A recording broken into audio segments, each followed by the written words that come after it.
Yeah, I remember sitting down with one of my managers. I think I'd been in career for about 5 years at this point, and I didn't have any goals. As far as I was concerned, I was a huge success. I was earning really good money. I'd gotten out of the marriage. I was living in London. Like I was kind of done.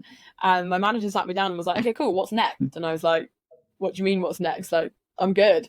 And she challenged me to sit down and actually think about what I wanted from my life because at this point I was 28, so I still have a really long time to go. So she got me to like figure out what I wanted and actually write out some goals, which I did. And it was at that point when I thought about what goals I wanted, that I think was the turning point. And the few years I had after that while trying to hit the goals were some of the most successful that I've had. So if anyone here is not really sure what they're doing, sit down and actually think about what you want from your life and then use that to set yourself some solid goals because they're really helpful. What's some advice in deciding what you want in your life? Because I know, a lot of the viewers are younger and are kind of still trying to figure that out. So what's some advice that you have for people that are, trying to figure out their goals, their aspirations in life? Mm. I always kind of take it back to what would you want to be doing every day. So if you can picture your like ideal day, like imagine you're 5 years in the future and you wake up in the morning, think about like where you are, what you're doing, where are you living, how do you feel, what are you wearing? Like just imagine yourself, do kind of some visualization exercises to imagine yourself in that future.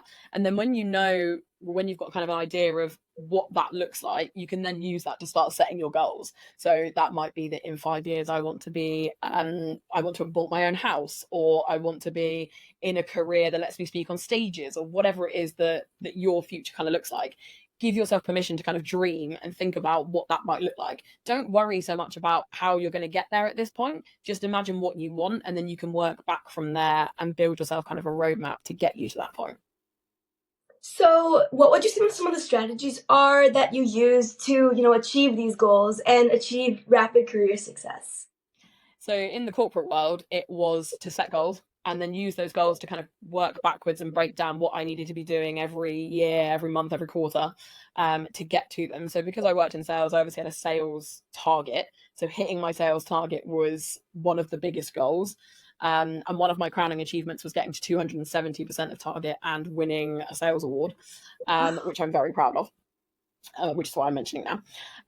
But it's that same kind of thing is making sure that you've got a goal that you're aiming towards so that you can break down what you need to be doing every day. And then in the corporate world, it's telling people what your goals are. So make sure that your team and your manager know what you're working towards, which